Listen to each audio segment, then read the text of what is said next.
Good evening and welcome to the Greater Rutland County Supervisory Union October 3rd meeting. If you'd all please join me for the Pledge of Allegiance. I pledge allegiance I to the United States of America and to the republic for which it stands, one nation, under God, indivisible, with liberty and justice for all. Thank you. The first order of business is approval of the agenda.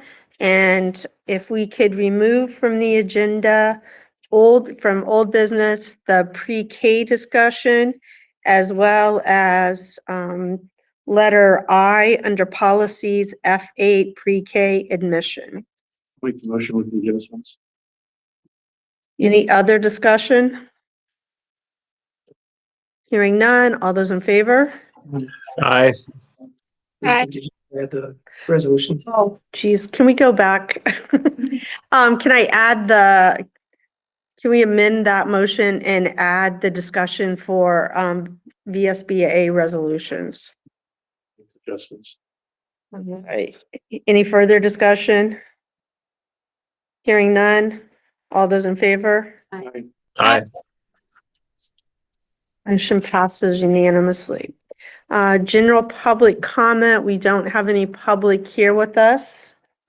And I don't see any on the screen with us. So we'll move on to approval of the minutes of September 5th. The motion will be in order to approve the minutes of September 5th. Make a motion. Motion by Tina. Any discussion? Hearing none. All those in favor? Any Aye. opposed? Aye. Motion passes unanimously. Approval of the warrants. Receive your warrants via GRCSU email. All questions and concerns discussion items should be sent to Lewis. A motion would be in order for approval of the warrants. Motion by Tina. Discussion? All those in favor? Aye. Any Aye. opposed? Motion passes unanimously. Superintendent's report, Chris. Thank you, Lisa. A few items to discuss. We have our beginning budgeting season. You know, things kind of shift around a little bit as we are now in, I think, our 5th week of school. Myself and Lewis and Lisa Madison have a meeting with our admins, individually to discuss beginning of the year goals as well as budgeting priorities. I think one of the things that we have been asking our admins to really think about is to shift away from the idea of a wish list more to a need list. And I think as we come back to the boards, as we prepare our budgets, we really have to make sure that we are prioritizing the resources, the staffing, the programs that our admins need to do their jobs, as well as their staff members. Those, as we begin our budget discussions on the local level, we will have those lists, and, for the boards ready to go. So that's a shift for us. I think we felt that sometimes when we come back with a wish list, that there's this idea that, hey, it'd be great if we could get this, when really, we have to make sure that our staff and our admins, and our schools have the resources they need to their jobs, particularly as we look at, improving our academics and, academic growth, and we look at culture, but we just will make sure they have everything they need. So there are a couple items that I want to talk about. I'll just quickly discuss GRCSU Fast Bridge. We have completed the first round of assessment. I know Lisa may talk about this during her report, so I won't do much with that outside of let you know that at the November board meeting, we will be presenting some feedback and some data around that. And in your the board shared folder, you should have seen a kind of a grid that explains when we'll be providing feedback on Fast Bridge as well as the VitCap and Cognia as well. So if you're having a hard time finding that, just let me know, and myself or Lisa will help you locate that. The strategic plan this past weekend, copy of our strategic plan was sent out to all staff, community members for review. There is an updated version in our board, the shared folder for our board. If there are any questions on that, please feel free to reach out. We were very happy with the the professional look of this report, something which one of the reasons why we wanted to wait, as opposed to just send out our PowerPoint or our slides. This, kind of does a much nicer job of presenting the bigger picture in terms of the report to graduate as well as our strategic plan. As we discussed, I think 2 meetings ago, we will be providing an update or feedback in December at the GRCSU board meeting in terms of where we're at, how things are looking, just kind of a quarterly report for you. And just want to update around the VSBA annual fall meetings on October 26th. I know there will be a few individuals who will be attending in person. There is a virtual link, so I would encourage as many of our board members to attend as possible. It said the link is in the packet that you have. So if there are any other questions, I'm more happy to answer them this time. Questions?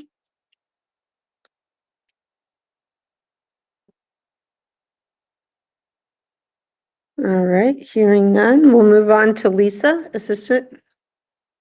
Good evening, everyone. Hope you have a copy of my report in the drive. I'm going to save my time for a little bit later in the agenda to present a curriculum proposal to you with Dr. Principal Jen McNamara, who's joining here for that purpose.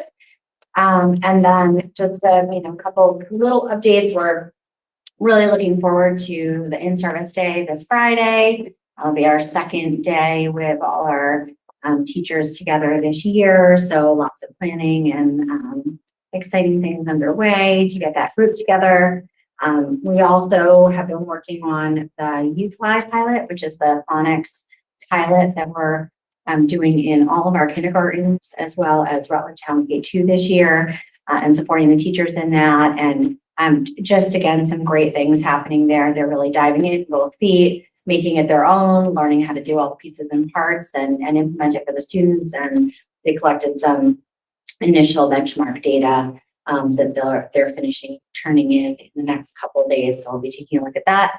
And we'll continue to do those check-ins throughout the pilot this year so that we can monitor progress. But so far, so good, and a really great enthusiastic group.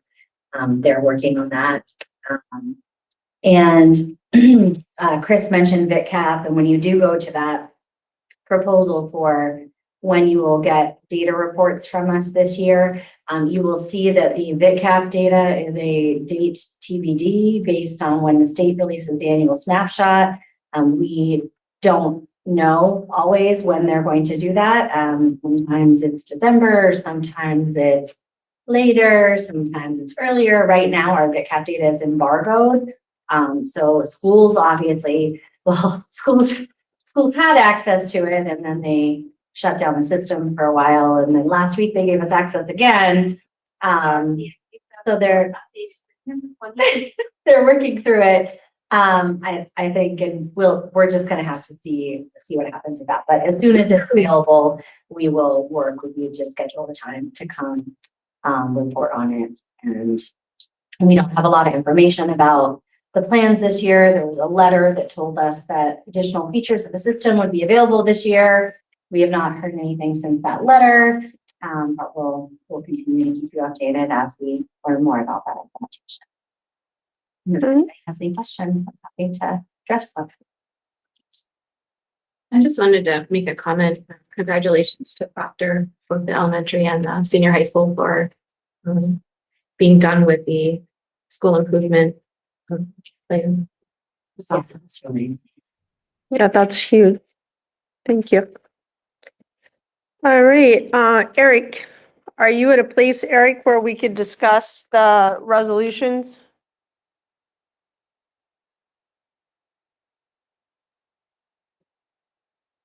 I know he's traveling, I think. Yeah, sure. Okay. So the resolutions were in everyone's pocket. Does anyone have any questions, or Eric can kind of just give you a preview of why the VSBA board voted the way they did? You want to kind of just start with that, Eric? Yeah, actually, I don't know if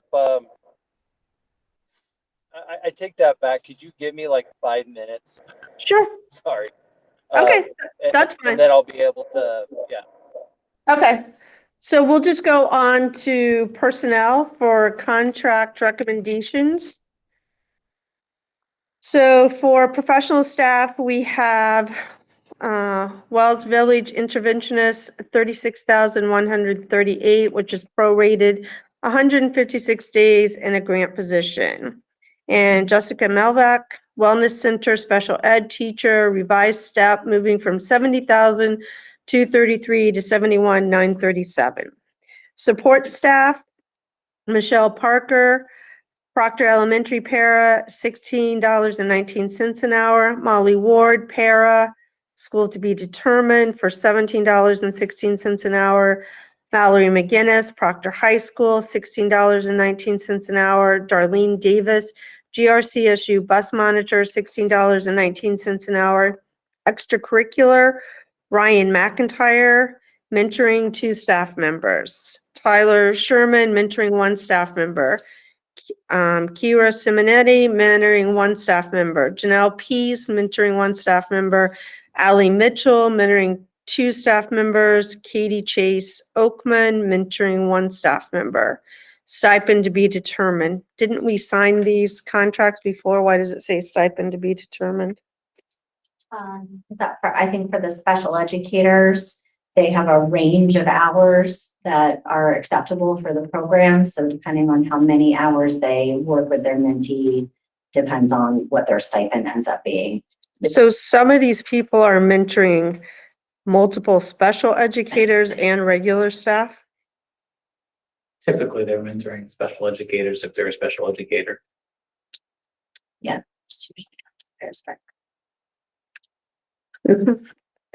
Well, we had a discussion actually a few days ago about what to put on the board packet for the amount. And because it can range based on the number of hours, we felt it was best to do TBD because we didn't want to put an amount on there and then have them work less hours and have their stipend be less than was on the board report. So what's the range of hours?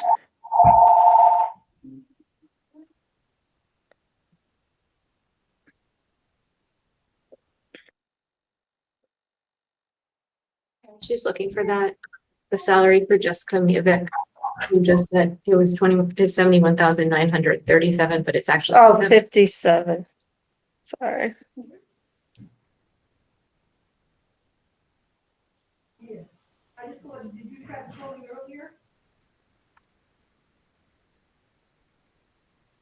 So are they not signing contracts like this?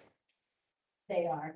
And it lists the range right on the top of the contract. So for special educators, what we found a few years ago, this has been in place for a couple of years now, but what we found a few years ago is that some special educators really take very good advantage of their mentor and they use them to review IEPs, to help prep for meetings, to support them with case management work, to problem solve, and that those folks were exceeding the initial range of hours that we had put in for mentoring. It's not by much, a few hours here or there, but that it really made a difference for them in feeling super prepared and ready to go in the role that they were serving. And so it created a range. So for a level 1 special educator, the range is 31 to 37 hours total, which includes any meetings or anything that they're doing with them. And for a level 2 special educator, the range is 23 to 31 hours.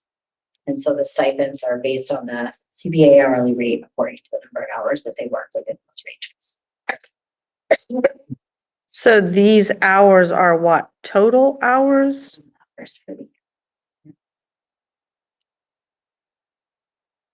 Okay. Any questions about the contract recommendations?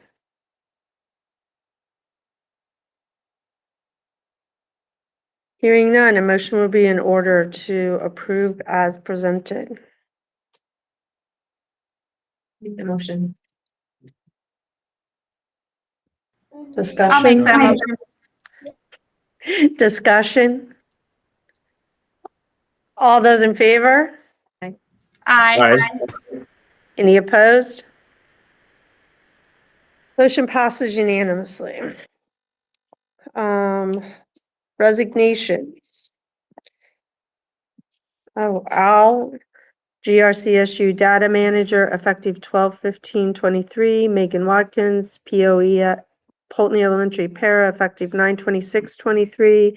Ashley Arnold, Rutland Town Special Ed Para, pending approval of moving to Rutland Town locally funded planning room assistant. Motion would be in order to accept the resignations. Make that motion. Discussion. Hearing none, all those in favor? Aye. Any opposed? Motion passes unanimously.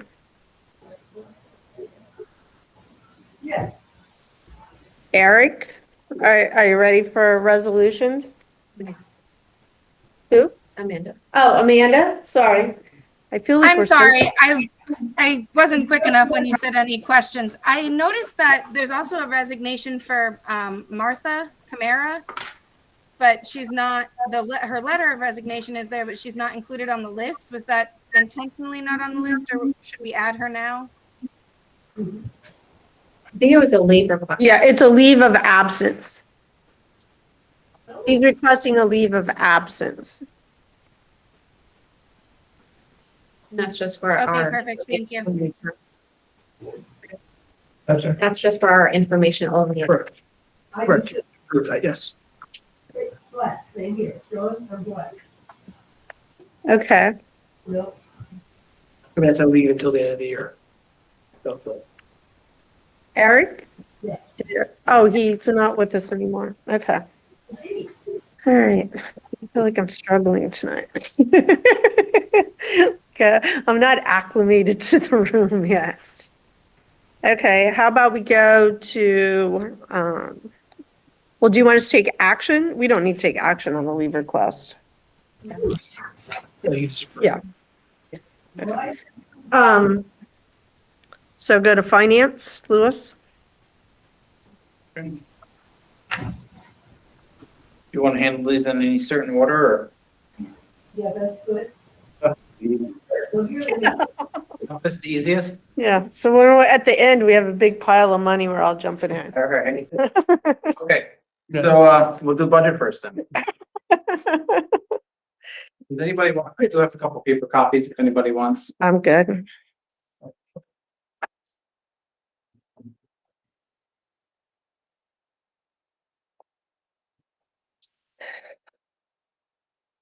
You said no.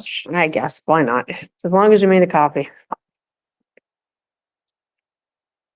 So the budget was put into the directory earlier today, just a couple hours ago, so people can follow along. So did everyone find that in the drive?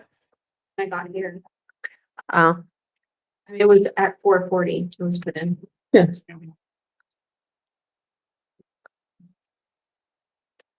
so Amanda, Linda, Meredith, Lance.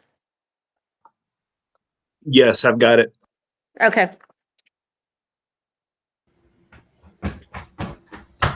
What's going on?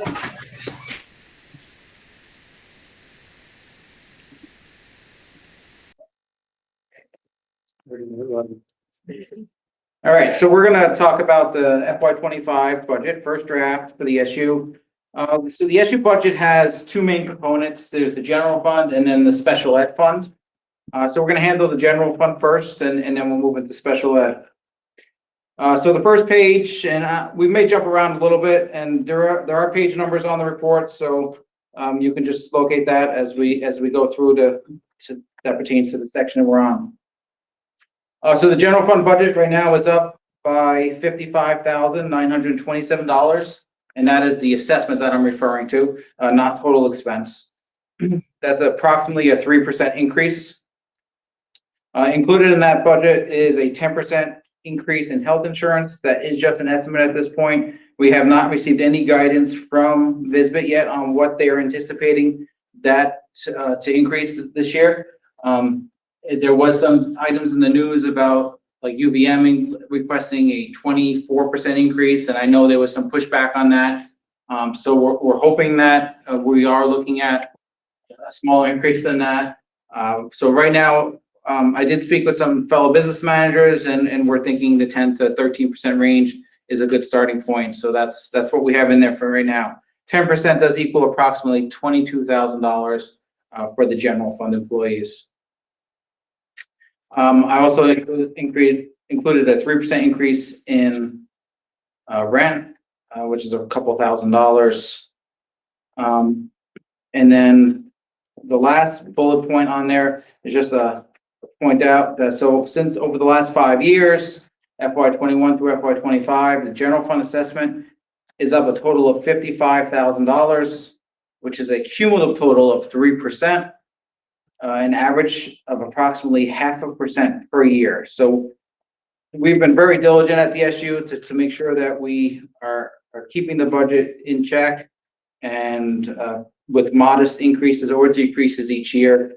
And I have included on page 5 just a small bar graph which shows the increase and decrease from year to year over the last 5 years. Going to page 2, we'll come back to the items to consider in just a moment. But on page 2 is a list of ADM on the left-hand side, and on the right-hand side is special ed.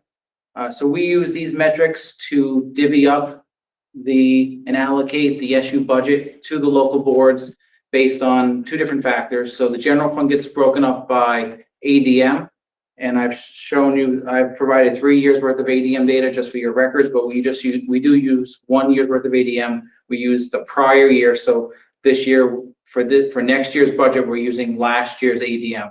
And the reason we use last year's and then we have that lag, this year's ADM is not available yet. And so that we can plan, and we're not waiting for that data to come out, we're just using a 1-year lag. So when you're looking at your assessment allocation, there's 2 things that are impacting that. There's one, what the budget is doing, if the budget is up or down. But then the other factor is, how does your ADM impact the total? So if you're seeing an increase in ADM and everybody else is seeing a decrease, you may see a larger increase in your allocation than everybody else. And if your ADM is staying steady and everybody else is going down, you may still see an increase. So those are factors that could impact your allocation even if the budget is staying steady. So our ADM did increase from last year from 1852 to 1883. So that's good. That means that we are seeing a steady increase in enrollment. The prior year was 1858, so we are still up over the last 3 years. So students are still moving into our districts. On page 3 and 4 is the details of the budget. And I'm not going to go through this line by line, but I will highlight some of the changes. So on the top piece of that budget is our revenues. We don't have a lot of revenues in the general fund. We have your assessments, and we have a miscellaneous revenue, which is 95% made up of grant indirect money. So whenever we have a federal grant, we're allowed to pull a portion of that grant. We can pull a portion out called indirects, and that goes into the general fund as a revenue, and that's to help support all the work that goes into having a grant for payroll, accounts payable, grant management, stuff like that. And then our interest expense, because of interest rates being so high, we are seeing a significant increase in interest rates across our SU. Going into the expense part of the budget, it's broken down into sections, which is pretty much departments. So you have your curriculum, administration, fiscal services, technology, and plan operations. So some of the big changes in curriculum, we did move around. The professional services, we moved that to the software line to more accurately reflect how that money was being spent. Let's see, and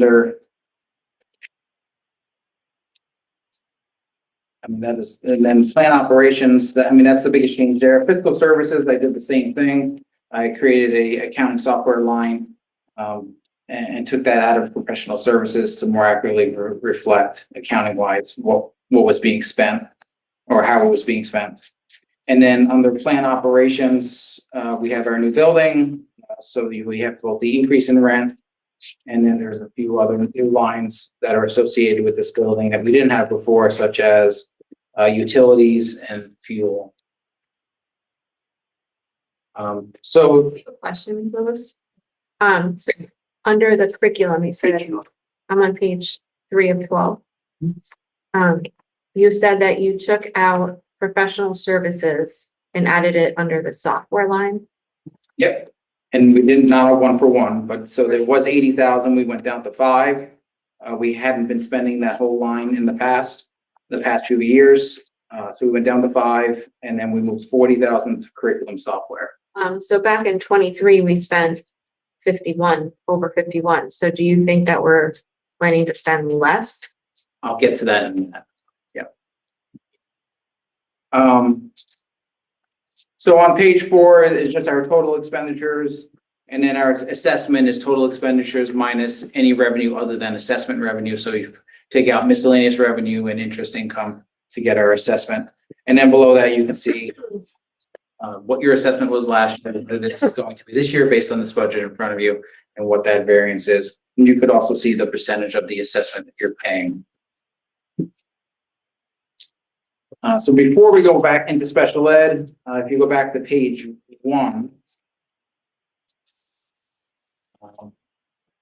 the items for the board to consider. So we have 2 things that are not in this budget for the board to consider for the general fund. There's the first one is, so this budget does not include any staffing increases. So it's whatever staffing we have now, just brought forward. So the first item is to, right now, the assistant superintendent position is 55% local funded and 145% funded through grants. Part of it is Title I, part of it is Title II, and then part of it is Medicaid. So we are recommending or proposing that we increase the local percentage of that by 15% and bring the local funding to 70%, which would increase our general fund expenditures by 22,000, but it would make available $22,000 additional funds in the CFP grant. And there's a couple reasons for that. So one being with the changes that are happening at the state level with our FRL numbers in the recent years, our percentages are not falling to the degree that they need to in order for us to parse out the CFP grant like we were in the past. So we're now falling under a new rule, which means we have to put more funds to schools that are at the higher FRL percentages. Correct me if I'm, Right. so by taking funding out of the CFP grant for the assistant superintendent position, it frees up more funds for us to be able to fund the interventionist positions that we have in the past, and being able to navigate that CFP grant a little easier. So that's the first reason. The second reason is I know we've talked about this in the past, but our title funding has decreased over the years, and we expect it to continue to decrease. So it's just being proactive. The CFP grant is based on FRL numbers, but it's also being decreased at the federal level as well. So with the decreases at the federal level added with decreases in free and reduced numbers, it is just being proactive to try to plan for the future and kind of move pieces of that each year into the local funding. 15% is the amount we threw out there, but that can be changed up or down. The second item that we're proposing is, so prior to the merger, 95% of all of the SU and school software programs were being funded locally. A couple years ago, we put a large sum of money into the general fund to fund some of those programs at the GRCSU level.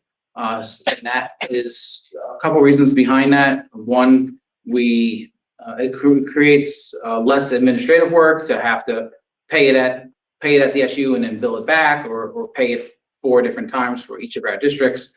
We just pay one bill, and then as part of the assessment calculation, it's a lot easier. And the other reason is we can sometimes take advantage of bundle deals or a lower subscription rate if we have more users than if we were doing it on a per school basis. when we moved that large sum of money into the SU, it did not include all software programs. And over the year, when all the ESSER money came out and all the COVID fundings, we started paying some of those grant programs out of federal funding and moving them out of the local districts. When we moved that first block of money to the SU, we did reduce the local budgets to some degree to offset that. For those ones that were remaining at the school level, those budgeted funds are still at the local level. And each year that we've paid for those programs with federal funds, we've had local savings, and that's what's part of the money that's resulting in your surpluses at the local level each year. And we've talked about that each year at the end of the year, that because we have all this ESSER funding, we've been having these surpluses. On page 6, I have provided you a list of some of the, these are the majority of the larger SU programs that we're using. And sort of the category that they fall into as far as curriculum, technology, and fiscal services. So does every school use these programs? Every single school uses these programs.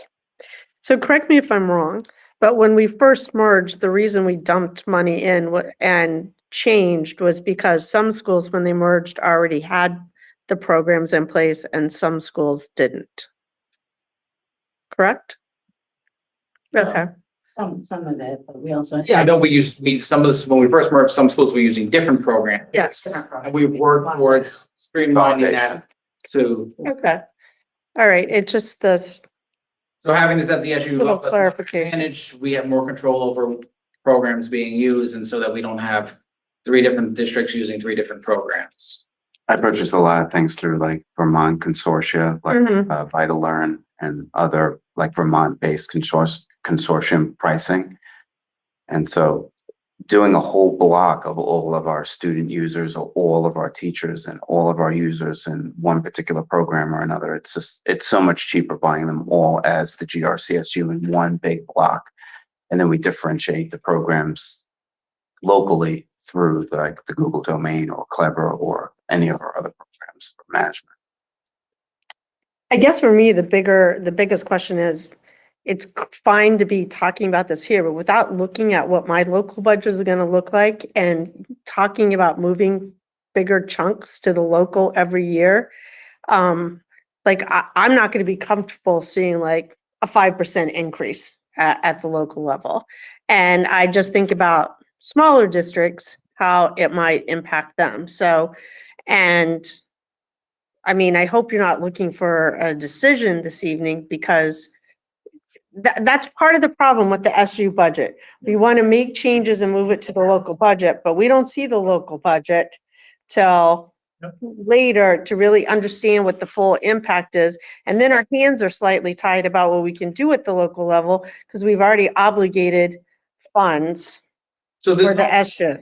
so these are funds that are already budgeted local in all of our districts. Okay. So our proposal is to. Well, the first one would be a cost change, though, you said, for the, First, yes, the first bullet, yes. Yeah. okay.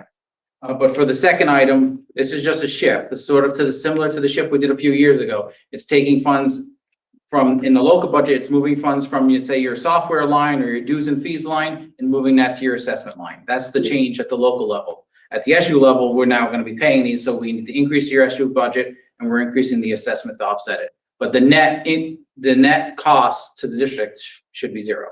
Okay, and there should technically be a savings then, right? That's what I'm hearing also. Yes, not a savings. Yes, I mean, we've already been paying these prices because we've been funding this through ESSER. So the $65,000 that were. Right, but what you said was that if you're buying them at a block, there should be a cost saving. So I'm not looking at ESSER. Like, to me, ESSER is like the anomaly, right? We have to take that and move that to the side. But if we make this switch and make this change and you're making all these purchases at the SU level, then there should be a cost savings for us, because we're only purchasing at the SU. Proctor's not purchasing, Wellsprings isn't right? We experienced that cost decline when we started funding things through ESSER and alternative sources Okay, during the start of COVID. okay, It's just that once you start paying things that reoccur annually, you really do have to get either the central office budget or the local budgets used to those kind of program increases, Okay. or else, it's one big lump sum of like, oh, we can't pay for this through external means anymore. So it's like a way of like gradually easing into it. All right. Lance? Well, I'm just curious for IRA. I know that, Louis, you referenced that every district has these costs already in their budgets, but I believe that wouldn't be the case for us. And The fiscal, right? Is that part or no? Well, the fiscal piece has been part of our budget since forever. So, I mean, so that's not a change. It's more the curriculum and the technology ones. correct. So how would that impact the IRA budget? Since that's not something I believe that we currently are contributing towards. So currently, if it was part of the assessment, you're paying 2.28% of the assessment. So you would be paying 2.28% of the 65,000. Great, thank you. Which is roughly 1482.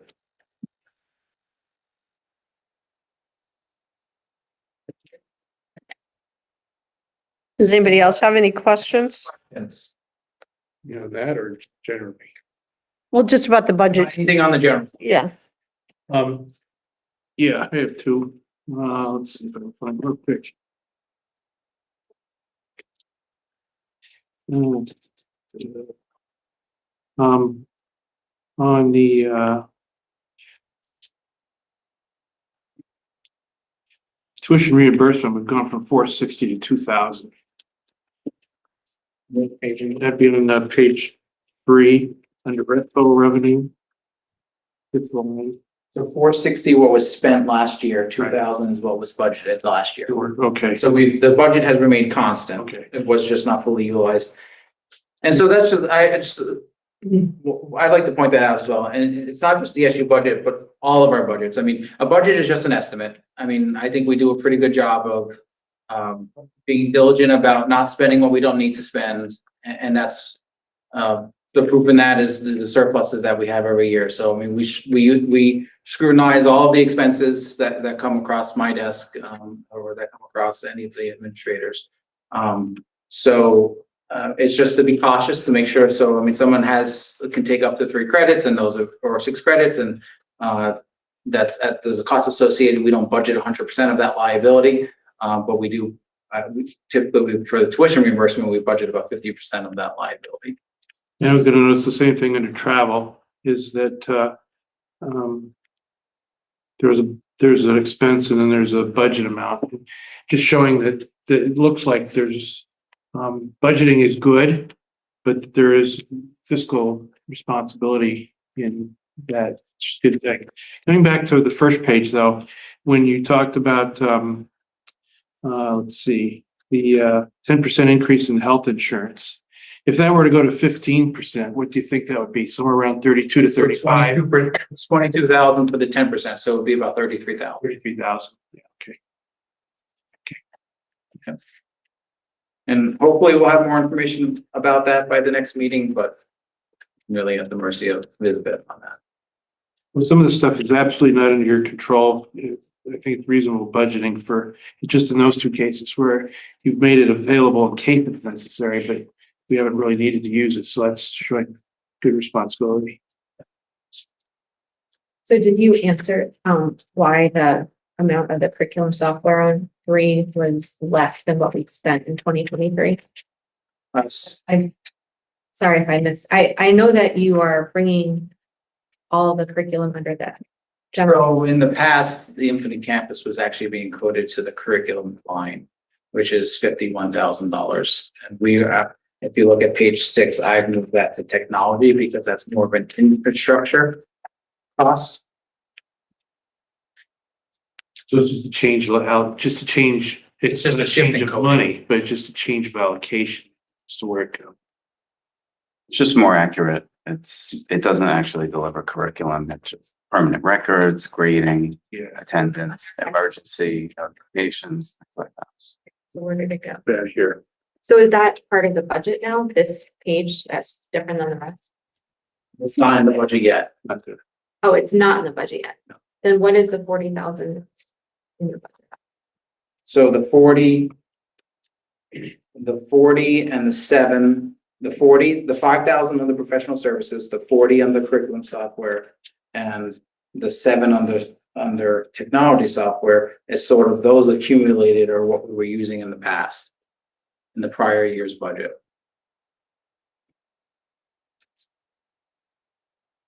So that comes to 52,000. That's what we spent last year.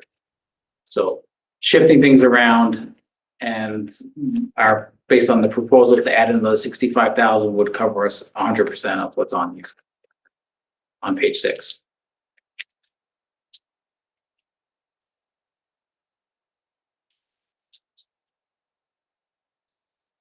I took the 65,000 all out of technology, but Mhm. there's some shifts going. There's some shifts. The dollar amount is the same, but the coding is shifted. So under curriculum, it's only part of, you moved the other part of, like the other 35,000 somewhere else. That's what you're saying. He's saying that, It's actually a reduction in the budget, so the other 35 is out of the budget. We're So reducing, we're not worried about having that cost anymore. You are confident that reducing what we had budgeted before will be fine with sharing curriculum. correct. So I mean, if the board does not approve increasing the 65,000, then what's here is sufficient, but the other 65,000 in technology software will be billed back to the districts or charged directly to the districts based on the invoices that we get. But we feel that this budget is sufficient other than that 65,000 in software, which would all be under the technology. And you said that you didn't put any staffing increases in this budget? I didn't say that. We can discuss that in executive session. though. Oh, I thought you did say that. There's no staffing changes, so there's no increase in FTEs. In number of employees. I, Yeah. thank you. If I may have said that incorrectly, but. Okay. Thanks. I was gonna say it looks I different. said like staffing increases, but I meant no You meant increases FTE, in. but number of FTEs. staff. Thank you. Just clarifying. Linda, Amanda, Eric, Meredith, any questions about the budget? Or Lewis's proposals? I'm sorry, I missed the huge chunk of it. I didn't hear what it I said. don't know what he said. Can you repeat yourself, Eric? I think he didn't hear what Lewis said, maybe. No, I said I missed a huge chunk of it, so. Oh, okay. Okay, so I can go on to special ed and then we can circle back around and see if there's any additional questions. So page 1 shows the summary of changes for special education, and then starting on page 7 is more details. So, I mean, as we all know, special ed is a lot less constant. There's many variables each year that change with students moving in and out, and whatever the demographics are for our SU at the time. Currently, what's in here is special ed budget assessment is up by approximately 5%, which is equal to $160,000. Majority of the increases are due to contracted wages and benefits, as well as increases in tuition and transportation due to unanticipated costs, which are still being evaluated. So, I mean, we've had a lot of, I think, students move in this year and unanticipated changes. And I think Bill and his team are still working out the details as to we're still early in the year and what is actually going to remain, what's in this budget is going to remain for next year and what's not. Those are things that are still being worked out. So I think we still have some work to do with and reviewing special ed, but we wanted to have something to present to you tonight. And so we don't anticipate, hopefully this is worst case scenario, and we will see what we can bring to you next month. But there are a lot could change in a month with special ed, and a lot could change after we set the budget. So, but we have had surpluses in the past, so hopefully we continue to budget well on it as well. And so I'll just continue to go through these and then we'll let Bill give a little bit more feedback. Total staffing is up by 3 FTE and the details on that is on page 12. That's the last page. Those 3 FTE is the staff for the wellness center. And the staff cost for this program is being offset by tuition savings. So if those students were not at the wellness center and we didn't have those staff members, those students would be tuitioning out to other schools. And so the cost impact in essence is a net zero. Instead of them being tuitioned out somewhere, we're running an in-house program. Child count increased by 19 students this year. We use, for that data, we're using the child count as of December 2022. We have a 1-year lag because this year's child count is not available yet. So we went from 313 to 332. Definitely that is having an impact on our costs. An increase in students definitely impacts the amount we're paying out. 10% increase in health insurance is also built in here, which is approximately $101,000. And then the last item, just some revenue items that are in here. Our estimate at this point, we don't have all the information from the state. The big one would be that block grant that we received. On page 7, you can see the details. The top section is all our revenues. The first section is your assessments. But then that third sort of section right there is our state revenue. And that big one, the census block grant, that is just an estimate at this time. So hopefully that will actually be higher, but I'm not really sure about that right now. That first line item, just I think it's worth pointing out, extraordinary reimbursement. So a lot of, and Bill has talked about this in time, we have students that we tuition out that have a high cost, but we do receive a high threshold of reimbursement back for those students above and beyond the census block grant. So page 7 through 11 is just the details of the special ed budget. I'm not going to go through that line by line. There's definitely a lot of changes. But staffing is, other than those 3 staff members, is the same as last year. On page 11, you can see the totals as well as the assessment and how it breaks down. So I'll turn it over to Bill to see if you have anything you'd like to add as far as more details or corrections, clarifications. I think you did a really good job, Louis. I think the overall point is that we had a lot of unanticipated students moving in for various reasons. The first month of school, kind of trying to catch up with those students. So I think we'll have a much better presentation in November. But overall, it's just a high student need.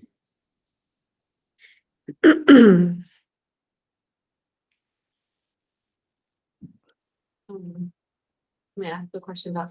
So yeah, we'll take questions, and then after the questions, we would be looking for some direction as to what you want us to change or add, delete for the next budget. Can you explain the changes in transportation, both for the plant operations and regular one on page 9? So transportation, there was a great need, and Bill can definitely provide more details, but transportation has increased significantly this year for special ed, and these are students that we're transporting both in district and out of district. Bill, do you want to talk more about that? Yeah, we are transporting students around the district. As our out of district placements increased at the beginning of the year, so did the amount of transportation we had to add. So it's always hard because they are reimbursable. The transportation goes directly to the tuition students that are out of district placed. So it does look larger, but we do get a good reimbursement rate for that. We are talking about transportation. One of the things we are looking for, and we will have more details as the year goes on, is we did create K6, which I am happy to report. If you do look in the K6, so far we have had no new students in K6. All our out of district placements have been grade 6 and up. So we will be looking at doing some 7 through 12 district work. But if the more district in district work we do, the more the in district transportation we have to do. So, and I think Bill mentioned it, but just to reiterate that, so most of our transportation costs is for those students that are falling within that extraordinary reimbursement. And so for those students, we get 95% of every dollar that's over $65,000. And then we also get on top of that approximately another $38,000 that's covering the first $65,000 above and beyond the census block grant. And that's all part of that line on page 7, that extraordinary reimbursement line, with $774,000. So actually, I do have some notes. It does seem like a significant increase, particularly since we purchased all the vans that we could transport our own, Wellness center to decrease in amount of. yeah, students. so I guess, and maybe it's a discussion for executive session, but I feel like we're missing a piece of the equation. So let me ask while you're thinking about that, is the in-district not reimbursable? I'm sorry, say that one more Is time. in-district not reimbursable? In district. In-district. So typically, in our experience, the kids that are in district are not falling above that threshold of $65,000. It's really the students that we're tuitioning out to, say, a VAC or a Long Trail or Lehigh, because you have the tuition cost of anywhere between $40,000 to $80,000, and then on top of that, you have additional costs of transportation or additional services that may be occurring.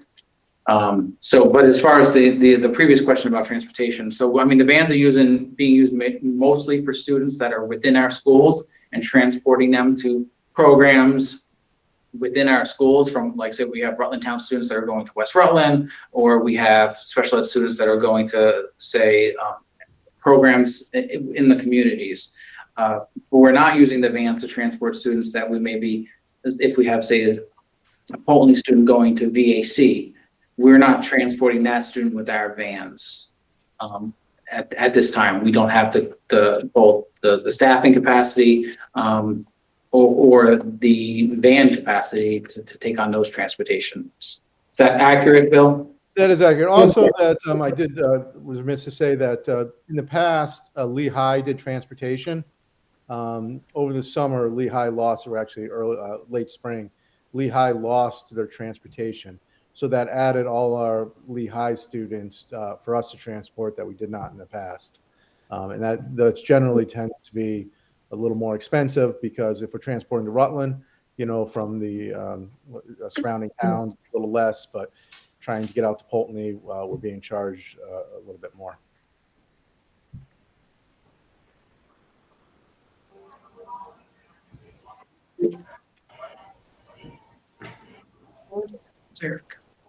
Eric? Yeah, so I just had a question about transportation. So in the budget are you factoring in like I think you had talked about what transportation might cost, like at our Wellspring meeting a couple months ago. So is that like just kind of factored in before we see a transportation contract come through? No, so we're talking right now just special ed transportation. So the transportation you're referring to would be to school for regular ed students, and those would be local. We wouldn't discuss that here. Those are local discussions. The budget is at the SU level, but it doesn't impact the SU budget at all. It's only impacts local budgets. Okay, all right, yeah. And that my question was pertaining to general, not special ed. See, I believe you mentioned 2 spots in the budget that you had a question on. So one was page 9. What was the other page? Well, page 9, there was operations of 18,000 above the transportation line, and that's a new line. I was just curious what that was.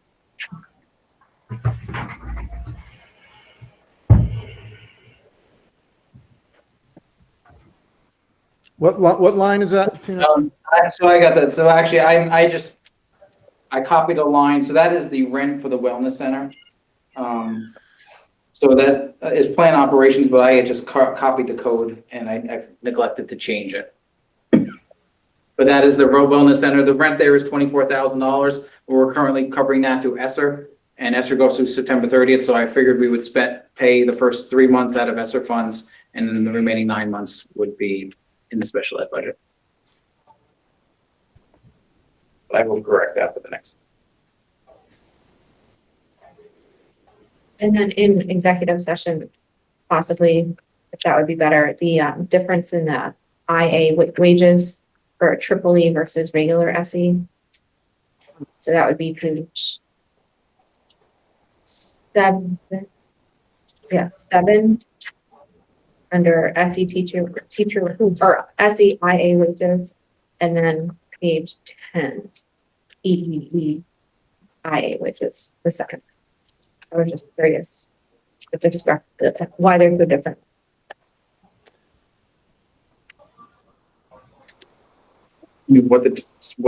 How? Well, one went up and one went down. I was just curious, what is it? Are there less? Our IAs we have the same number of IAs in right now, but we have different IAs. So it could be changes in.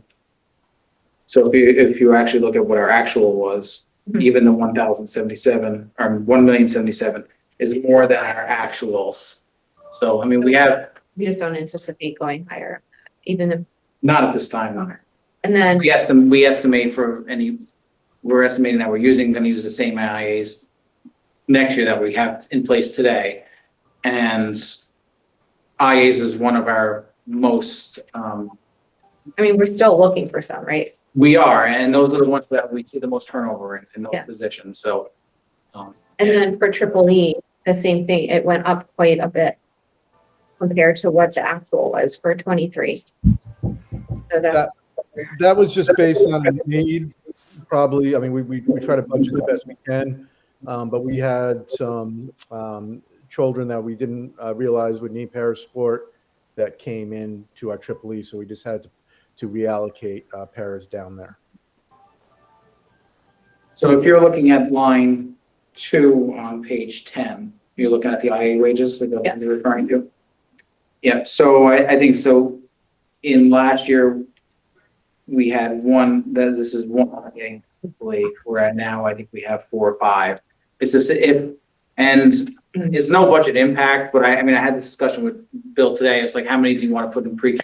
Because some of the pre-K students that we have that may have paras right now may be in kindergarten next year, but we don't know what the new needs will be in pre-K. So, I mean, we're budgeting for a certain number of paras. It may be we have less in pre-K and more in K through 12, but we're going with this number. It won't impact the budget, but it may impact how much gets coded to triple E versus how much gets coded to special ed. But again, it's all an estimate. We don't know what our needs are going to be next year. We can only anticipate based on, or tomorrow. We can only guess based on what we know today. On page 9, can you just tell us where it says special ed, other support wages? It's an increase of $61,000. What does that encompass? the first one. Support services. That is the wellness, one of the wellness center staff members. So support wages are our behaviorists, they're our evaluators. So that's an additional staff member. That's one of the 3 additional staff members. So we have on page 12, we have 3 additional staff members so one of them is a teacher, one of them is a parent, and one of them is a behavior person. okay.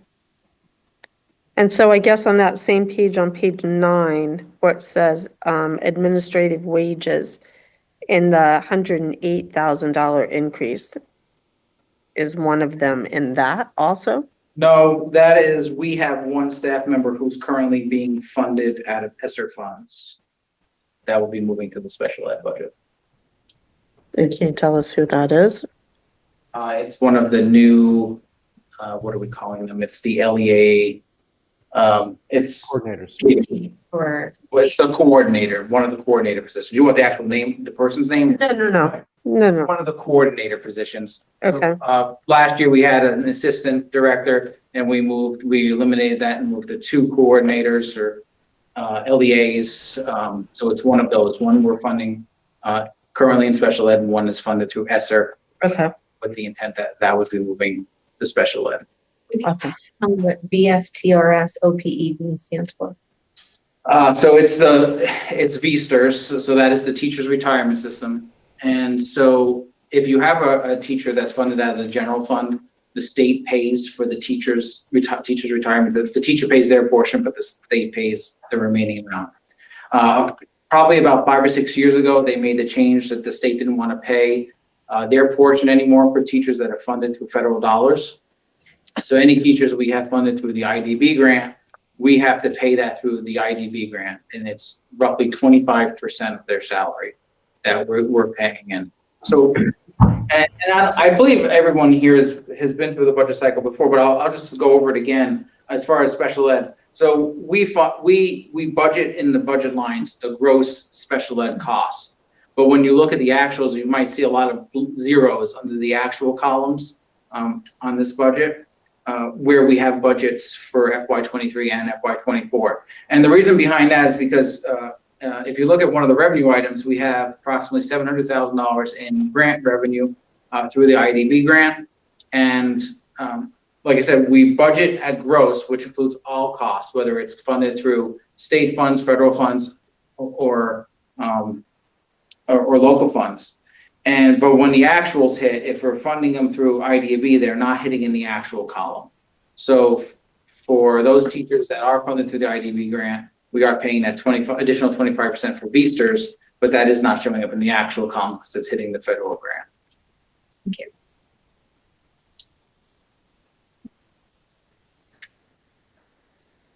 Any other questions? If not, we'd be looking for some feedback and direction for the next meeting. And if you would like to wait until after we talk in executive session. I think that would probably be a good idea. Yeah. I think that's going to have some impact on direction. I would just ask if it's possible that we get this, we get a little earlier than the day of the meeting, because I really like to sit through and digest, and it's hard to do it while I'm also trying to listen to you. You will have the next version earlier. You didn't get it today because that's when it got finished 5 minutes before it was sent out. We met as an administrative group today at 2:00 and made some last minute changes. And I presented it to the administrative group and got their feedback. We made the changes, and I made those changes as quickly as possible to get it out to you. And I can't stress enough, and thank you, Louis, is how shifty special ed has been this first month for a variety of reasons. So we were really just wanting to kind of wait. Even just this last week, things were moving around quite rapidly. All right. All right, so switch. We'll go into ESSER next. Are you presenting? Yeah, I didn't do a good job of moving my document.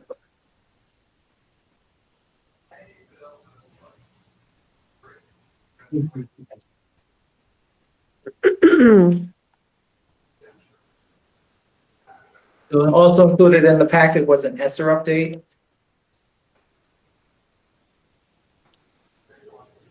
So in the update, I broke it into categories by function, and then I provided details of what's included in the function.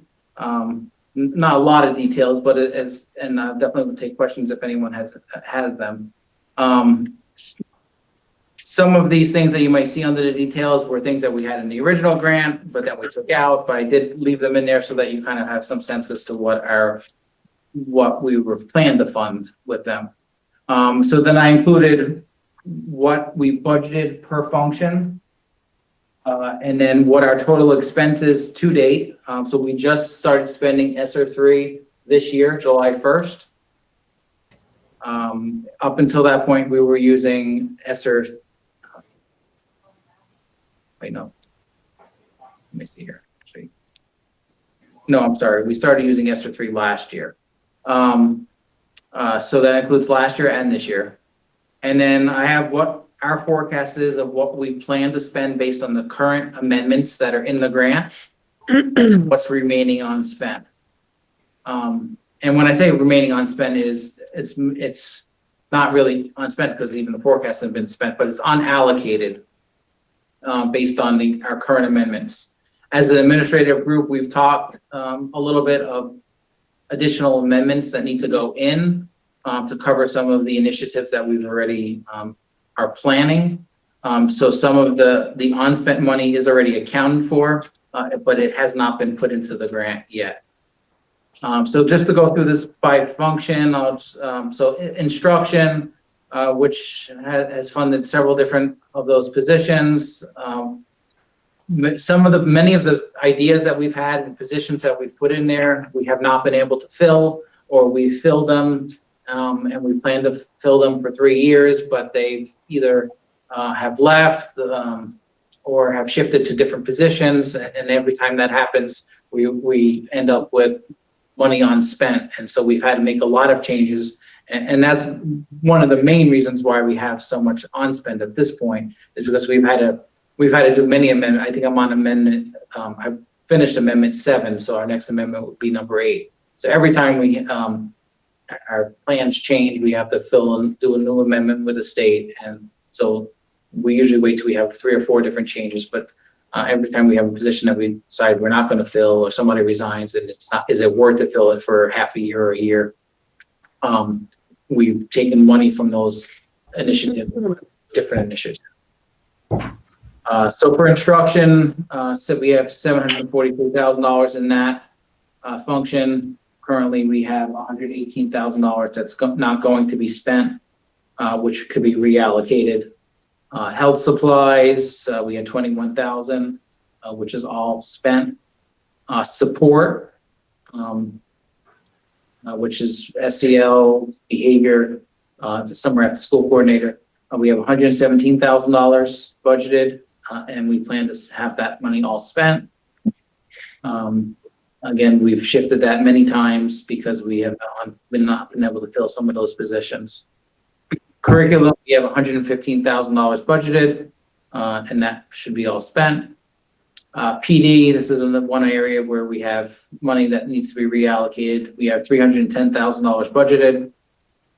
We have currently planned to have $176,000 unspent. Technology, we had $610,000 budgeted. We have $71,000 that could be reallocated. Another support section, which is more staff support. We have $112,000 budgeted, which will be completely spent. The LEA position, that's the one we discussed a little earlier during special ed. We have $243,000 budgeted, and that will be spent. Repairs, we have $50,000 for air filters. We will have about $40,000 there that we can reallocate. This is the wellness center lease, and then safety money, which will be all spent. The indirect expense, that's the amount we can pull out of the grant to go into the general fund. We currently have $331,000 budgeted. We have not spent any of it. And then sub-grants, we use the sub-grants when the school is spending the money directly rather than at the SU level. And that's used for the summer programs, the after-school programs, student enrichment, as well as contracted positions that work directly for the district and not for the SU. So we had some positions that we were funding through ESSER 2 that were contracted at the local level. When ESSER 2 ran out, we do have those funds for those positions in the local budget, but because we have the ESSER money available, we have been continuing to fund those through ESSER 3, which will result in local savings. We have $915,000 budgeted for sub-grants, and we plan that we will have about $175,000 that can be reallocated. So the total budget is $3.6 million. We currently have about $564,000 to be reallocated. We believe that there'll probably be about 200 plus that of the 500,000 that we do not currently have any plan for, which we're open to discussion with the board. Can we just go back to curriculum? We're saying we funded the literacy coordinator, correct? Not the curriculum coordinator. Correct? Their curriculum is the literacy coordinator and the curriculum coordinator. but the curriculum coordinator position was never filled. For 2 weeks. So we expended all the money just on the literacy coordinator? We had a literature coordinator in place for 1 year, yes. 2. Only 1 year through ESER three. Oh, So that's total salary benefits, yeah. So that's an example. So that position was budgeted to go through completely through ESER three, all 3 years, but that person left. So we had to shift those funds somewhere else. Any questions? When's the sunset? When's the? Currently sunsets September 30th of 2024. And that means what? That we have to have it spent or we have to have it allocated? You have to have it spent.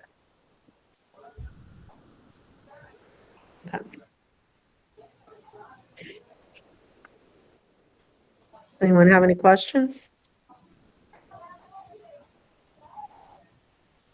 Okay, But I'll follow up next meeting on the ESER stuff. Seems pretty deep. Okay. Like I said, I feel like there should be some tangible thoughts on what this money can go towards, right? I mean, versus like a position that we can only fund for a year versus something that maybe has a 20-year life or a 10-year life or something like that, right? But, Right, I mean, we don't want to add any new positions unless it's something that's an emergency Band-Aid that would normally be funded locally. If it's something new that would be funded locally, but it's something we need. But it wouldn't make sense to create a new position at this point because it's going to be less than a year that this would be in place. Especially by the time you find somebody and hire them. And Tim, we anticipate as we have just budget discussions locally, that these funds will kind of come into play as we look at how to offset expenses, moving into next year as well. Things we can take care of now.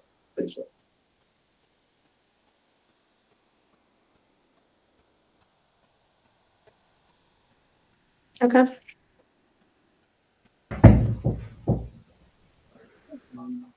So the next piece under finance is moving expenses. So in the packet was an expense report of what we've spent to date on moving expenses. As of a couple of days ago when I ran this, we had spent $25,131. $8,000 of that is tech supplies. 15,000 of it is moving professional services, which is about half of that is our moving company. And then another large chunk was an electrician that I think did all the cabling. Correct? Is that what it is? Cabling for the internet cable. And then moving supplies is approximately $900, and that's just miscellaneous items that we needed for the new place.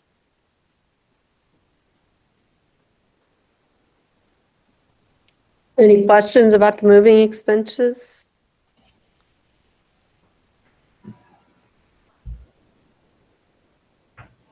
Okay. What else you got? That's it under finance. Okay. You want to talk about the other two items in executive session, please? Substitute rate and after school. Yeah. So we'll send, did you already send the link to them? Yes. So people that are online, Chris has sent a link to, but we'll go into executive session when we finish to, we'll move the two old business topics, the F-24 substitute P rate and the after school and summer programming to executive session because those have obviously contract and financial components to that. And negotiations, correct. All right, so curriculum proposal.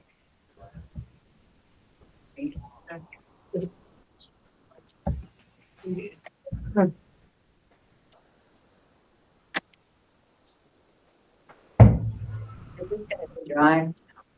No, oh, maybe in the drive. I didn't see it though. I did not see it. I'll drop it in just for a second. Thanks, Sam.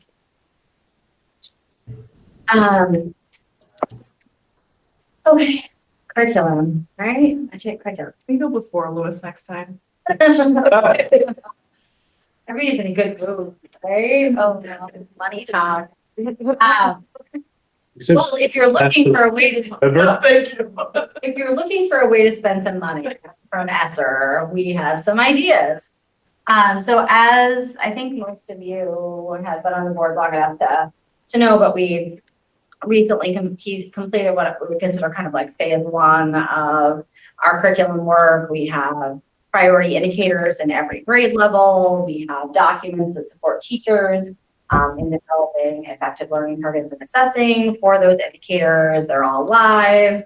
Teachers participate in the development of them across grades, across content areas, and they're up and available. So that was a big step forward for our supervisory union. And this year we had intended to have a curriculum coordinator. The board had appointed one for us, and we had hired someone. And then they took this other principal gig in some schools in the South, not to be named. And we had no curriculum coordinator. So in the summer at the admin retreat, we were talking about the curriculum work of the supervisory union, and sort of our plan A is not going to happen the way we thought this year. So what's plan B? And how do we take advantage of the resources that we do have right now to move this work forward? So we looked at some of the state guidance around education quality standards, around curriculum, the Act 173 memos around what a coordinated curriculum should look like according to the Agency of Education and their standards for a coordinated curriculum session. We did that with the admin team. We had some great conversations about it. And then Jen had this really long drive on her way to Waddington and a lot of travel time and downtime. So she started drafting this proposal with, okay, here are some ways that we could come across and go about this work this year, and different options and different plans for how do we make lemonade out of the lemons and make sure that we're advancing this work in different ways. And given that the board had already designated funds for this work, we're coming at the curriculum coordinator position. We're coming here with these proposals and these ideas tonight to have you take a look at them and tell us what direction you would like the admin team to go in terms of advancing that work. Now, obviously, without any of this, we're going to continue advancing that work as a team, right? Like we're going to chip away at it and take pieces and continue the work. I think these proposals, if I had to define them, it's really about what is the speed and intensity with which we do that work. And for obvious reasons, the more resources we have, the faster we go and the more intensely we go. And the less resources we have, the slower we go and the less intensely we go. It's a very simplistic overview of what we're presenting tonight. But our goals, we have strategic plan goals in the areas of curriculum work. Again, we're committed to moving those forward as best we can, given the change in plans that we've experienced. But we want to have an overarching curriculum framework, a really visual and clear framework that people can understand what is our curriculum development process, how is that going to look over time, how does it integrate with the other pieces of our work, and trying to make that visual and clear to all parties, top to bottom. So we're going to work on developing that. Our teachers now are teaching these curriculum documents, some of them for the first time. And so they're now having conversations with each other about, hey, did you teach this unit? I did. I'm not quite sure if this is the right learning target. What I used when I was teaching it was this, or my data looked like this. I think we should look at this again and see if we can come up with something better. And as we are looking at them, our admin team going into classrooms, seeing what teachers are teaching, going back to the curriculum documents and looking at what's there and saying like, I think we missed something, or I think that we could look at this one again and deepen it. So just again, great revision. We're supposed to revise, right? We make a draft of something and then we're supposed to make it better. That's what we're doing. So we're going to continue to engage with that work this year and improving what we've already started. We'll see what comes out from VitCap. As I mentioned during our report, we don't know yet what formative assessment resources might be out there comparable to what we have with SBAC. So if we are able to access those and there is a good alignment with our curriculum, then we will make that explicit and expected for teachers so that they know that we should be using those tools and resources, and we'll support that process. And then we really want to be working on common proficiency skills and performance tasks. So now you have the same priority indicators, you have the same expectations for what you're trying to teach and what level you're trying to assess it. So now let's make the assessment tool that is going to ensure that when all of our third grades across the supervisory union are working on this standard, we're assessing them in a comparable way and are able to share back that data and make sure that they're all making progress according to our standards. So some of our goals that we're working toward. And we know that regardless of whether or not we have a curriculum coordinator position, as we said, our work is going to continue. We have a need for this work to continue, and we currently have money allocated through ESSER to support this position or this work. And I said all of these things. So Jen is going to talk you through some of the various proposal ideas that we came up with, and then we'll ask for your feedback on. So basically what Lisa was talking about us doing is proposal one. It's kind of status quo on what we have planned for this year. We have district in-service days with the whole district where we are working on curriculum in like 2-hour chunks. We have about, we have one coming up on Friday, then we have another in March, and then we have one at the end of the year.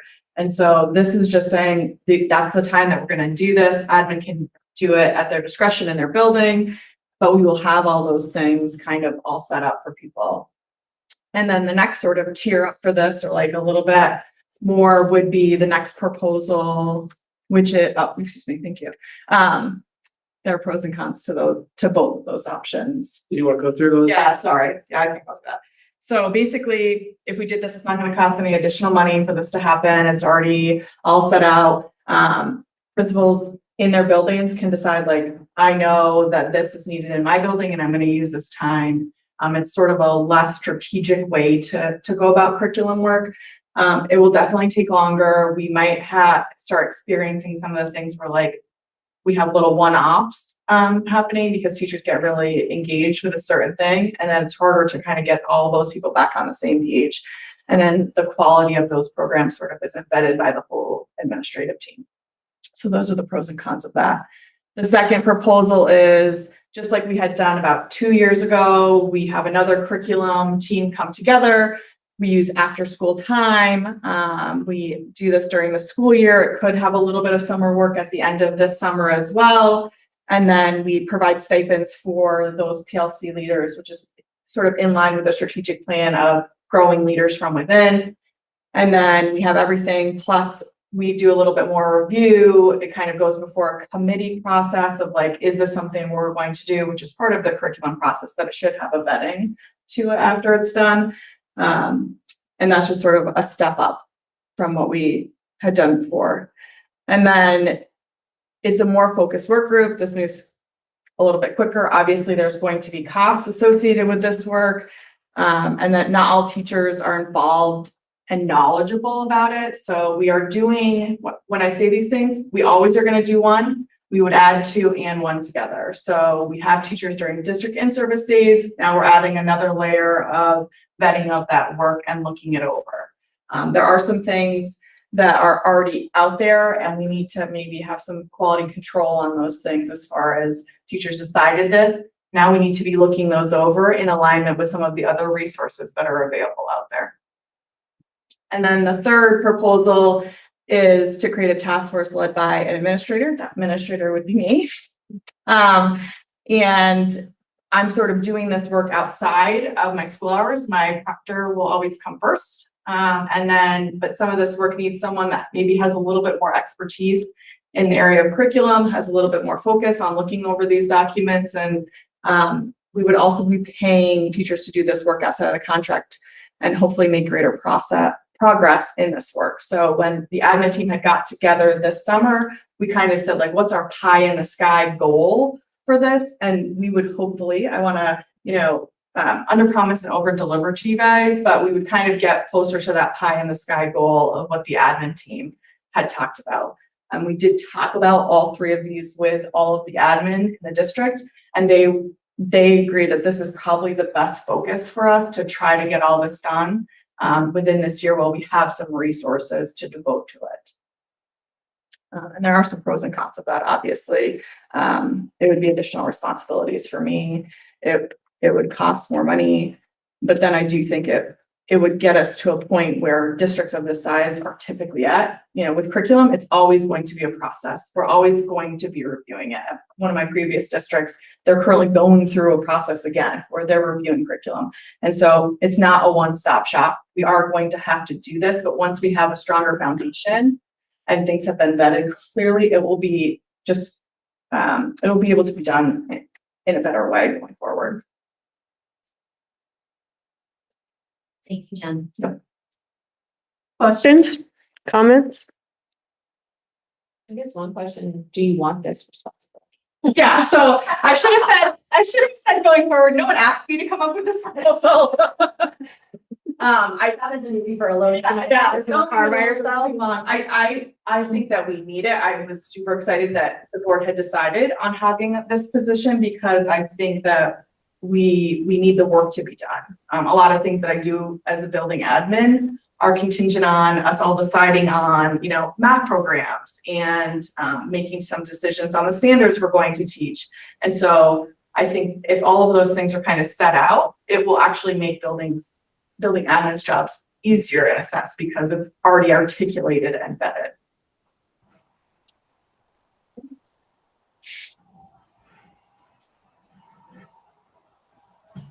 Will all of the extra costs be covered by ESSER? We already have existing strategies in ESSER that support this. So are you asking for a decision tonight? Ideally, If the board is prepared to provide one, otherwise it just puts us another month into the school year, but that's okay too. So Linda, our recommendation would be proposal 3. Obviously, the board can choose to support that or move forward.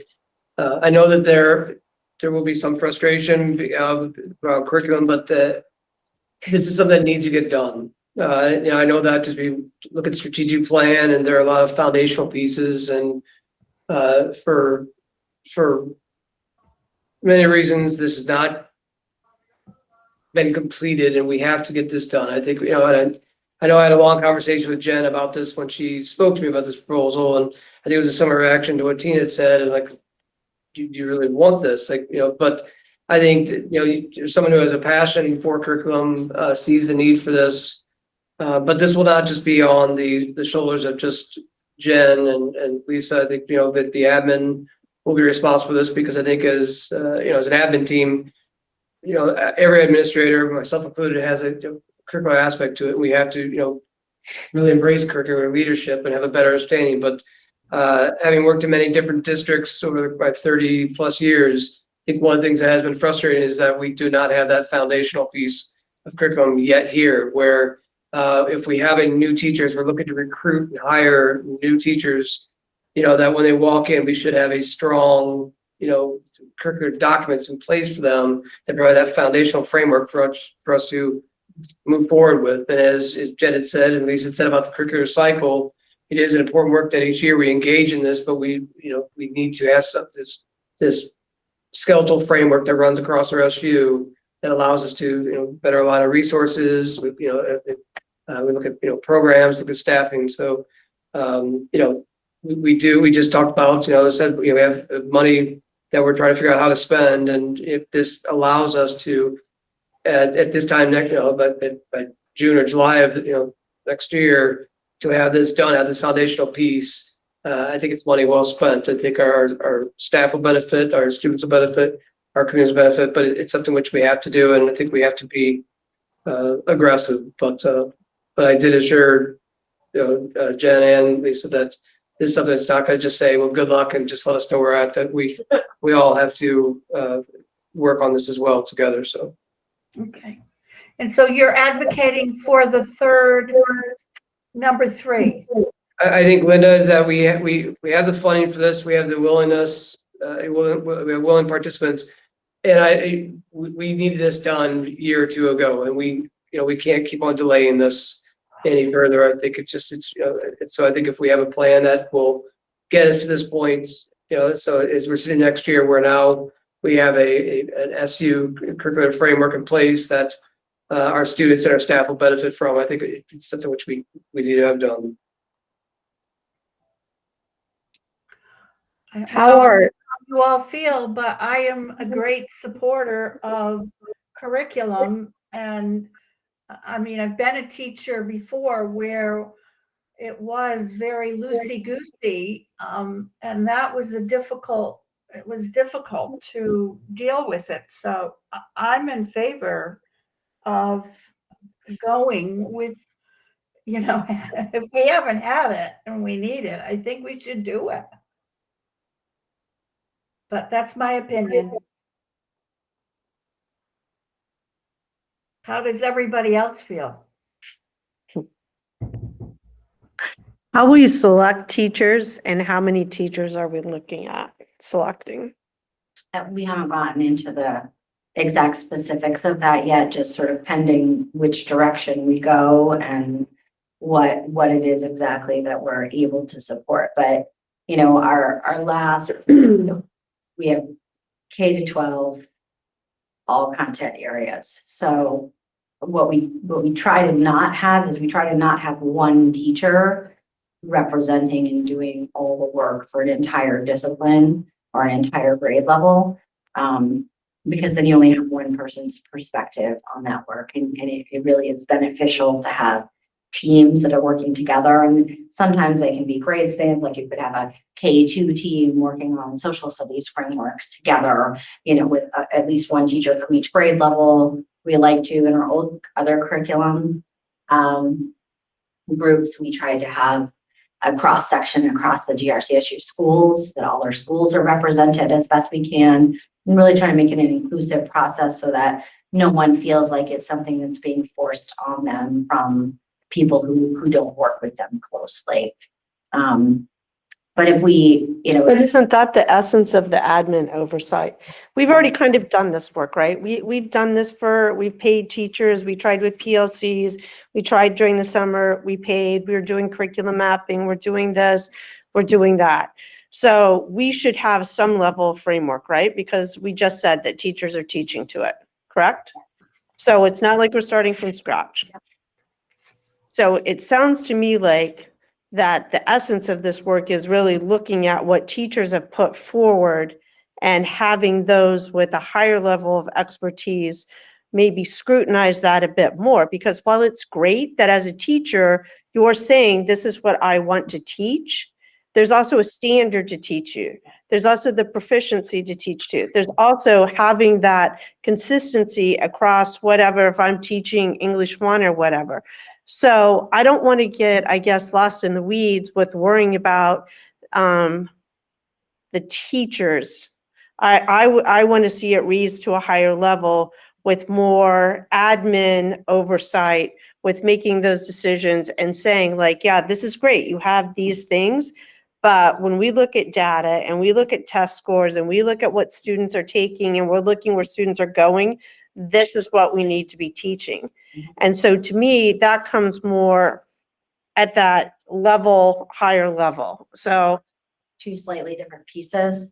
One is the creation of materials, and the second is that but vetting. we've created the materials, haven't we? So we've created a guide, basically, an overview of each priority indicator that gives teachers information about vocabulary, learning targets, level of rigor, and we used to have assessment linked in, and then SBAC changed to VitCap, but we're hoping to put that piece back in as we go forward. Well, there's still a next step of creation of materials. Things like proficiency scales, which would be like a rubric where everyone is, now we've taught fractions, right? Or adding and subtracting fractions. And now it's time to assess how our students did on adding and subtracting fractions. Well, we want an assessment tool that is the same everywhere, so that one teacher isn't just saying, can you add fractions, just using the algorithm? And another teacher is saying, can you add fractions using concrete, and abstract? And I guess for me, that's where the higher level admin comes, making those kind of oversight decisions rather than, because if I'm a teacher, I'm teaching what I'm comfortable with in my classroom. So what my expectation is that proposal 3 is doing is going a tier above and having that oversight. I guess my other question is, and I don't, we've said here and heard, like, this is what we're gonna do, it's gonna be ready in June. This is what we're gonna do, it's gonna be ready in August. So if we do this, and we know that ESSER money is, are we saying September 2024 is our drop dead time? Because that's when ESSER money is gone? And a part of this work also has to be like the plan to carry it forward without the ESSER money, because Right. it is going away, right? So like, part of what the framework is like, when there's no money, how are we supporting the curriculum revision cycle and looking at this going forward so that, because it's not gonna fall from the sky, right? So that framework provides you that structure of, after 2024, this is what we're doing for the next, part of the strategic plan is we have that done and we have that cycle available. Right. And so that's gonna be coming with part of this project also? Yeah. Okay, because I feel like we've kind of been through this cycle, not with the higher level, but through the cycle before, and then we get and we say, well, teachers don't want to come and do the work, and then, or we're only going to do, 9 through 12 or something like that. So I just want to be really clear on what our expectations are, so that when it comes back, that we are all on the same page of what that is, that there's going to be administrative oversight, that when it comes back, it's essentially going to be a project finished to move us forward with the understanding and knowledge that we know. It's like policies. We're going to constantly be reviewing them. But along with that project, there's going to come in the binder some plan about how you're going to review this. Are you going to take it in sections of, K through whatever? Are you going to do it, in how you're going to break that down? So there's a constant going all the time, that because as many schools as we have, and to keep things current, we can never let it just set on the shelf. So Lisa, if the board is in support of proposal 3, I'd recommend, or I'll talk to Lisa and Jen, it's a November 7th meeting, to have a clear plan for this Okay. year, the timeline with, just as, what it's going to look like, deliverables, and also, if in springtime, in April, March, April, we look at how we're going to transition this out in certain, following years. Because you're right, this is also not just a one-time thing. This has created a culture within our schools or our curriculum. And so admins have to be heavily invested in this, because they're going to have to do this work. As an and in New Jersey and Illinois, we had to do this work with our teachers within our regular professional development time. It was just always additional, with the exception of writing completely new curriculum, which somewhere down the road we may have to engage in, but we're not doing that for right now. 3 to 5 years. So between now and the 7th, will you also have conversations with teachers about this work, and then be able to gauge that level of interest too when you come back to speak to us? And we Yes, can I agree with that. You're right about that, Lisa, is that there are teachers out there that are saying, we've got good results with this. And so if you don't have them, and the kids are doing well with that, you do need to have their interests, they're pushing to do what they need to do. So I agree. We do need some, administration also saying, though, this is how we're going to accomplish that. And hopefully you'll be on board with us to go forward with this. So that is a great idea, to have some kind of a plan in November to bring forward. So yes, I think we can, thank you, Linda. I think we can, one, send out an email eliciting people that also want to be it. I anticipated part of what I would be doing was working with admin to identify people in the buildings that have been engaged in some of this work, that are doing a great job with their curriculum. And then those people would potentially become those PLC leaders for teachers to work with, because me saying it as an administrator hits differently than like collaboratively working with your colleagues. We want to grow that professionalism around curriculum as well. I do think that part of developing things is like that brainstorming. We do want a lot of teacher input at that level to brainstorm things. And then you're also right about, we also need someone with a fine-tooth comb coming back in and saying, okay, I've always done it this way, but this is probably better aligned with the scope and sequence that's over here. So I think both things have to happen at the same time right now. Because if you talk to them and see the results that they're getting, some of them, you know, are real tough. They push to, and they're on these kids, and they know these kids, and they are working, you know, very hard to get these kids to where they know that they should be. And those, I don't want to push those teachers over the edge because they're already pushing beyond the beyond. So it's nice to get them involved, but I don't want to lose their enthusiasm or their, you know, what's happening in their classrooms. It's good. Keep going. I'm for this. Amanda, did you have a question or comment? I did, sorry, and then I thought maybe it was out of place, but I think we're all right? Like you all said, we're gonna need a fine-tooth comb and digger deeping and all of that. I'm sorry. But I think that maybe we should consider going back to a curriculum committee. Like you compared it to policy and how it's going to be continuous work, and that is continuous work, but the policy committee does that work and reports back to us. And I think that if we don't, even if we don't form it right now, but if we don't consider forming a curriculum committee again, now that we have a place to start from, we're going to find ourselves in these meetings every month having these conversations for potentially an hour. I feel policies within the scope of the school board. I don't know if curriculum is part of our scope, right? I mean, I don't know. You have the right to review curriculum, but I think in writing curriculum, that would not necessarily be the. Creating is, yeah. Making sure that it has the parts that we think it Right. should have is a thing, but actually going through and writing each little.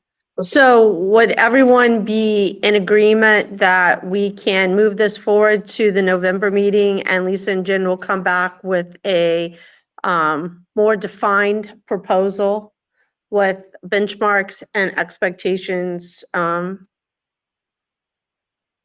things you want to see in it? Well, I guess the difference is, do we want them to start now? Or do we want them to start in November after creating a better plan or more clear? I think I'm asking you to trust Jen and Lisa proposal 3, because I think we can't really wait in a month. I mean, I think the clock. To make a motion to approve 3 and have them report back with a little bit clearer understanding of what's going on. Okay, so there's a motion by Tina to support proposal 3, and still have a document come with a clear expectation of what this project will look like for the November 7th meeting discussion. If that's gonna happen, I'd like to see who is participating and what they're participating in. Teachers or, Everybody. okay, Who's doing what? See who's doing the work. okay. So is that something you think you would have by November 7th, or that might be like, Looking for teachers by name or teachers by role? or content area? It's maybe a little bit of all, but because what I want to see is a buy-in. And for them to understand this is volunteer sort of, but in the end, it's your job. And you have a time to make some input on it. And if you don't, I don't want to hear about it. But I also want them to understand that they don't have the final say in it either. And that goes back to what Jen was talking about, is that yes, they may think they're on the right track, but somebody else may come in above them and say, we need to adjust this here. So I really want to see who's participating, what school and what areas of curriculum. So we see what the numbers are. I'm not I'm not quite sure we're gonna have that, like a list of names by November 7th, but I think that we'll have a plan that lists the kind of people, the roles, the expertise, the qualifications that we're looking for each of the areas of work. And probably shortly thereafter, maybe by the December meeting, we could have people actually signed up and ready to go. Because we have to have a very clear description of what we're asking them to do. Like if I said, hey, Mike, you want to come over and do some curriculum work with me? You're going to have a couple questions about that. You're going to be like, what am I saying yes to? When are we going to meet? How many hours? Well, like, what's the goal of our work? And so I think we have to be able to develop that plan, bring that back to you and get feedback and finalize that plan. And then we can go back and say, hey, staff, this is exactly what we're looking for. This is what you'd be committing to, with your expertise and your recommendation of your admin based on that expertise. Like, are you in or out? And then we can come back. Well, I think what this motion is saying though, is that we're buying into proposal 3. If the motion passes, that the expectation is when you leave tonight, that tomorrow you're working on moving forward, that you're not waiting till November 7th to come back and say, November 8th, we're going to start working on this. That what you bring to us on November 7th is what you have created, but between now and November 7th, you've already started. You're not waiting for us. That's my understanding. Am I wrong? Okay. Kind of two things, like the combing over of things, I can do that. And I already have started doing it. We've already got a list. Just myself, just do these things, but I have already started doing it. And there's areas I've identified like, oh, I think this needs to go back to the teachers because there was some either misunderstanding or what they chose doesn't align with actually what they should be doing. So I've already started doing that work. I think there's this other thing of like creating these skills, creating these performance tasks that I could do, but you will get zero buy-in from the teachers, and the teachers need to do these things. And so there's sort of like two trains going at once here. Yeah. The oversight, I've already kind of started to apply some of that stuff because I just was interested in it. The creation of things that teachers are going to be doing in the classroom has to happen by teachers by and large. It can't happen by me. We can look it over. We can draft whatever we want. Yeah, we can draft whatever we want. If it's not going to fit with the teachers, we also need to have some oversight there. So there's kind of like two layers of oversight. Right, but that's what we're seeing. Yeah. With proposal 3, we're pushing both those buses back to you. Yeah. We expect tomorrow that both of them have started up and are moving forward. When you come to see us November 7th, you're just coming with a little more clarification on the project. You've been working on it now for a month. Basically, what have you done and what are you planning to do? Yeah. Amanda? I still feel like these conversations should be within a committee and then brought to these meetings rather than spending these meetings having these deep conversations that it's going to be continuous work. I still feel like a committee should be doing this work and bringing a smaller conversation to these meetings. Okay. Well, I think the essence of curriculum work lies with the superintendent. The assistant superintendent, the superintendent. And so that's going to be incorporated then within her reports to the board here. This is really just because we're defining a new project. I think that the conversation financing it is a little lengthy and in depth. Next month, they're going to bring whatever that clarifying document is. It may have a conversation, it may not have a conversation, depending on what's on the paper. But I don't think we're going to be having curriculum conversations here at this board level. And in actuality, they do have a committee. It's starting with the two of them, and they're going to pursue to have other people involved in their committee. So to me, it's already started. They already have it. They're on their way. Any other discussion to the motion? Hearing none. All those in favor of supporting proposal 3? Aye. Aye. Aye. Opposed? Abstaining? 2 abstentions? 1 abstention? Yeah, I'll abstain, I probably should. Okay. I was a yes, Lisa. Okay. To abstain. All right. Okay, Thank you. moving on to VSBA resolution. So everyone had that in their packet. Do we need to go over them? Do people have questions about them? Are we confident in, like, just going through them and Eric, telling Eric how you want him to vote? He's our voting delegate, voting the way the VSBA voted. What's the pleasure of the board?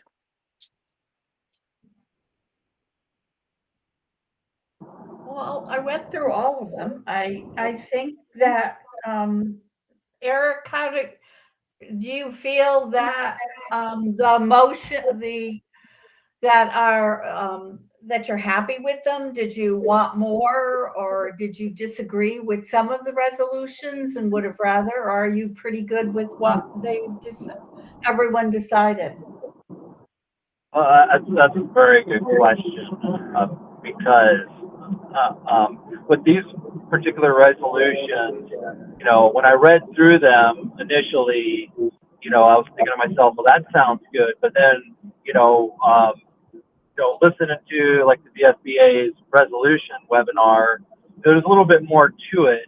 And one thing that, I wanted to bring up is that, last year when, I voted for as a delegate, there was some discussion on some of these resolutions, and you're going to have those who are in favor and obviously those who aren't, and it brought really good discussion.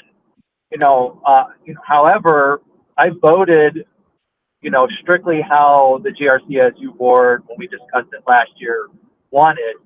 And I guess what I would want to know is, when we have this much bigger discussion at the conference, is the board okay? And I guess maybe we could take it resolution by resolution.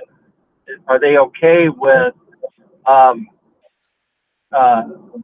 either me sticking with what the board wants for a decision, or having flexibility on making a decision based off of